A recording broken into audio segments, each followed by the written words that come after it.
Louvado seja nosso Senhor Jesus Cristo, para sempre seja louvado. É com muita alegria, esperança e muita fé que começamos mais um encontro esperado, palavra de luz e vida. Hoje continuamos no livro de Samuel. Hoje nós veremos o capítulo 14, mas só voltando nos últimos versículos do capítulo 13, nós lemos no versículo 19: não se encontrava um ferreiro em toda a terra de Israel, porque os filisteus diziam: não deixemos que os hebreus fabriquem espadas ou lanças. Por isso, todos os israelitas tinham que descer aos filisteus para afiar rele, enxadão, machado e foice. Somente Saul e seu filho Jonatas estavam munidos destas armas. Saul estava esperando o momento certo. Jonatas não tinha muita paciência e ele resolveu então tomar frente e resolver do jeito dele. Ele tinha certeza de que Deus lutava ao seu lado e somente ele e seu escudeiro fizeram uma façanha. É sobre isso e as consequências disso que falaremos no programa de hoje. Que você se inscreva no nosso canal se ainda não é inscrito e no final desta mensagem, onde Deus falará aos nossos corações, deixe também o seu comentário. Não esqueça do joinha, clique no sininho para que você seja notificado dos nossos novos vídeos. Continuemos nesta caminhada fantástica no livro de Samuel.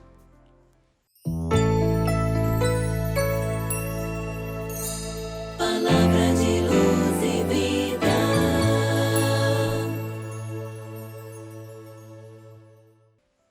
Hoje nós vamos meditar o capítulo 14 do primeiro livro de Samuel. Minha Bíblia traz o título Coragem de Jonatas. Você já aprendeu que Jonatas é filho de Saul. Então vamos à palavra.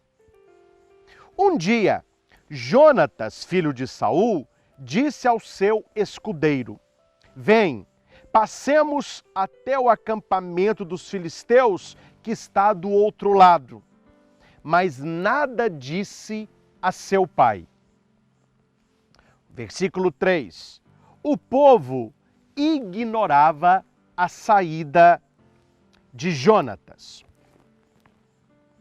Um homem só teve a coragem de ir até o acampamento, uma guarnição de outros soldados dos filisteus, guerreando contra eles. E levou apenas um amigo, o seu escudeiro. Mas é claro, meus caros, que Jonatas não foi só com a cara e com a coragem. Ele tinha uma certeza: Deus está comigo. Então ele combinou com seu escudeiro o seguinte: marchemos contra esses homens e mostremo-nos a eles. Se nos disserem: espera aí, até que vamos ter convosco, ficaremos em nosso posto e não subiremos a eles. Se, porém, nos disserem: subi a nós, iremos, porque o Senhor nos terá entregue nas mãos. Isso nos servirá de sinal. O que Jonatas disse para o seu escudeiro? Mais ou menos assim: nós vamos guerrear contra os filisteus. Eles estão lá em cima, nós vamos chegar lá embaixo. Se eles falarem assim: oi, espera aí, nós vamos descer aí, nós vamos ficar aqui. E depois, perna para quem te quero.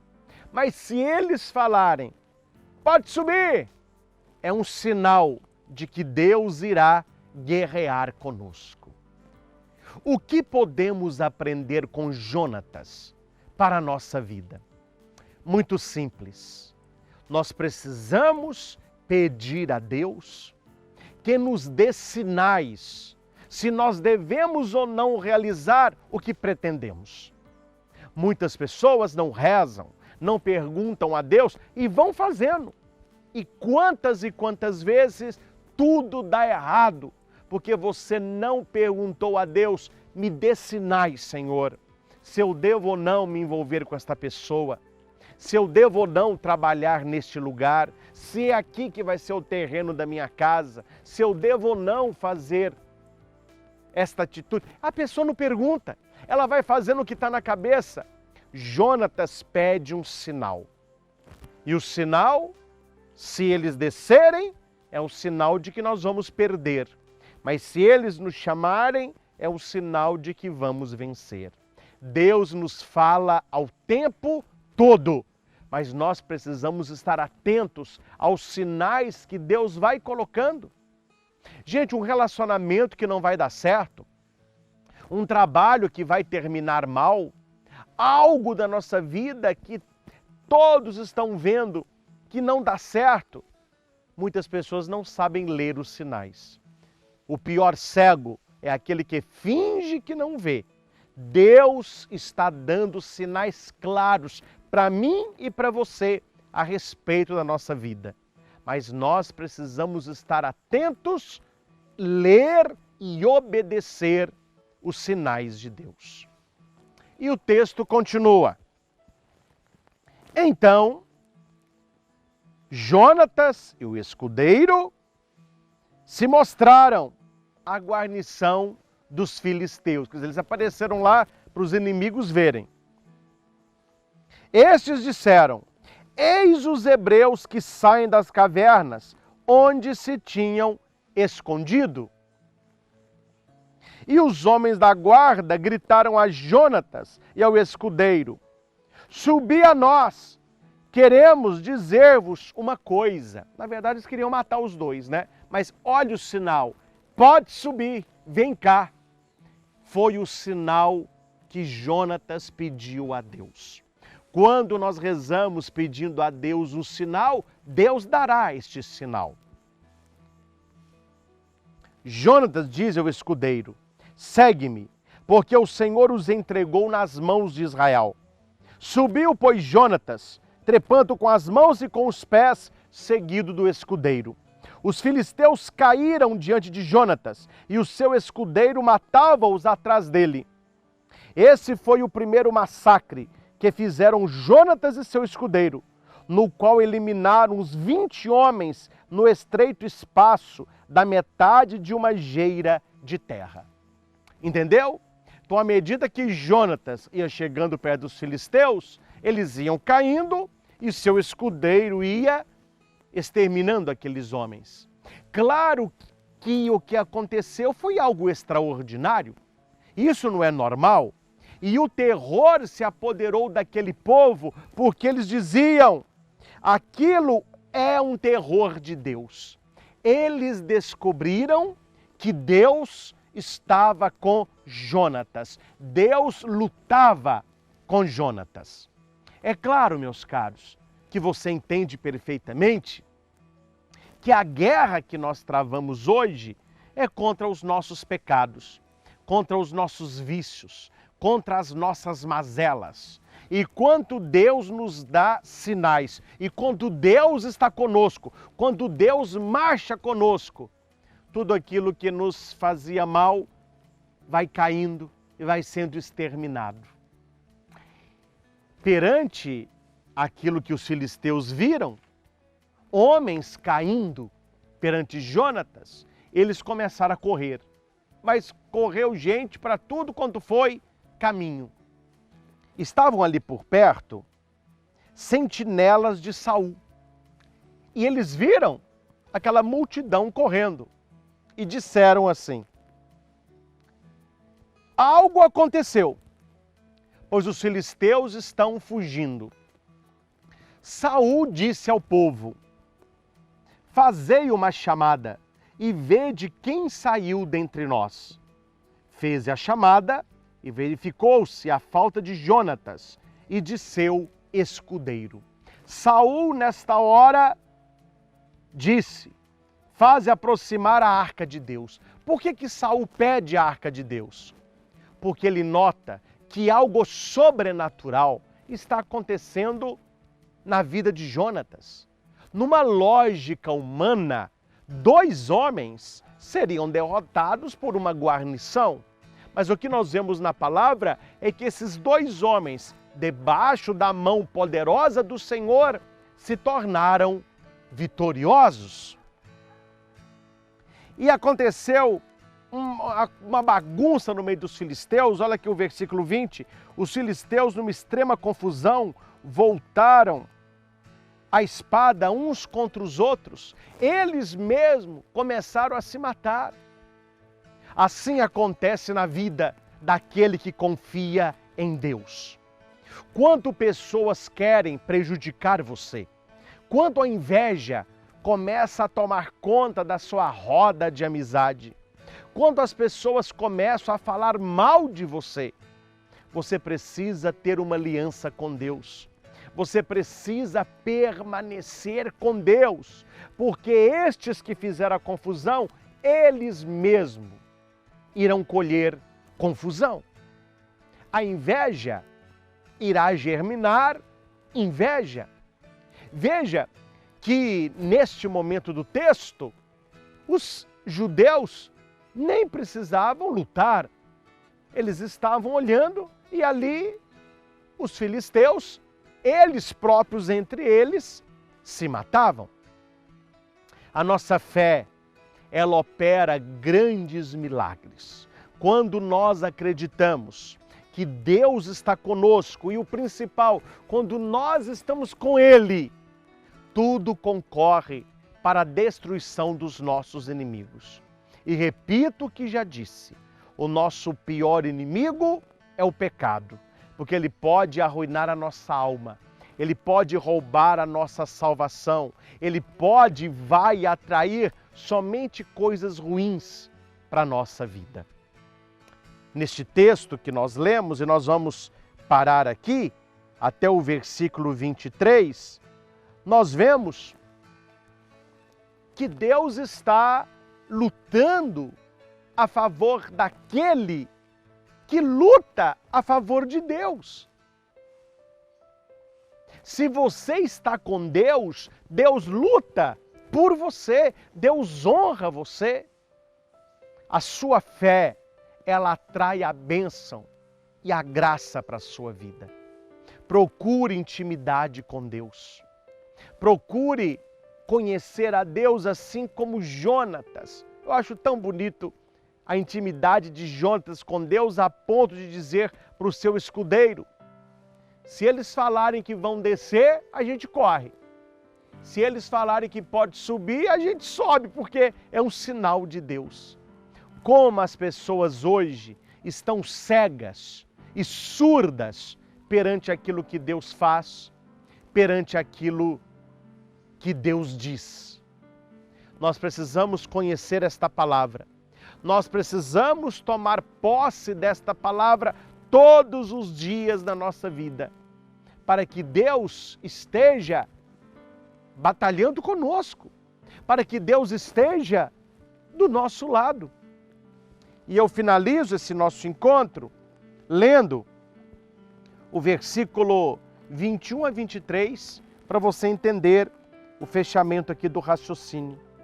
Os hebreus que tinham estado desde há muito tempo com os filisteus e que os tinham seguido ao acampamento, voltaram e puseram-se do lado dos israelitas que estavam com Saul e Jonatas. Igualmente, todos os israelitas que se tinham escondido no monte de Efraim, sabendo que os filisteus tinham fugido, saíram a persegui-los para feri-los. Naquele dia, o Senhor deu vitória a Israel. Então você note que alguns hebreus estavam com os filisteus. Como não existia ferreiro, eles precisavam ali amolar as suas ferramentas. Outros hebreus estavam escondidos, com medo dos filisteus, porque eles não tinham armas. Com essa atitude de Jonatas e com a vitória, os filisteus se dispersaram e os hebreus que estavam com eles voltaram para Saul. Os que estavam escondidos saíram para guerrear. É claro que o capítulo não termina aí. No nosso próximo encontro, nós vamos refletir o que Saul fez aproveitando aquilo que estava acontecendo. Esteja atento à sua vida. Fique atento às coisas que acontecem com você, para você poder aproveitar cada oportunidade que Deus nos dá. Oportunidade é igual cavalo selado. Se você não monta aqui, a pessoa monta ali e você perde a oportunidade. Saul está bem atento àquilo que está acontecendo. O seu filho sendo abençoado por Deus, os filisteus perdidos, os hebreus voltando, os hebreus guerreando. O que será que Saul fará com todo este contexto que está ao seu redor? No nosso próximo encontro, nós vamos ver isso. Deixe agora o seu comentário a respeito das lições que o texto de hoje nos trouxe. Primeira, quando você quer algo na sua vida, você precisa ir para a batalha e não ficar esperando que alguém faça por você. Jonatas não esperou, Jonatas teve iniciativa. E não apenas iniciativa, ele teve acabativa. Começou e terminou. Segunda lição, precisamos aprender a escutar mais a Deus, a ler os sinais que Deus coloca na nossa vida. Terceira lição, precisamos buscar em Deus as respostas para o extraordinário que acontece na nossa vida. Quarta lição, não precisamos guerrear, no primeiro momento, contra aquilo que nos destrói, que nos persegue. Precisamos buscar intimidade com Deus. Esse é o primeiro ponto. A intimidade com Deus me levará à batalha. Mas eu não posso ir à batalha sem ter intimidade com Deus, porque é Deus que me dará a vitória. E último, prestar atenção no contexto ao meu redor, porque Deus me fala através disso também, para que eu saiba o que eu devo fazer ou não. Gratidão por você estar comigo em mais um encontro maravilhoso do livro de Samuel. Para quem está lendo o texto, hoje nós refletimos o capítulo 14, o versículo 1 ao versículo 23.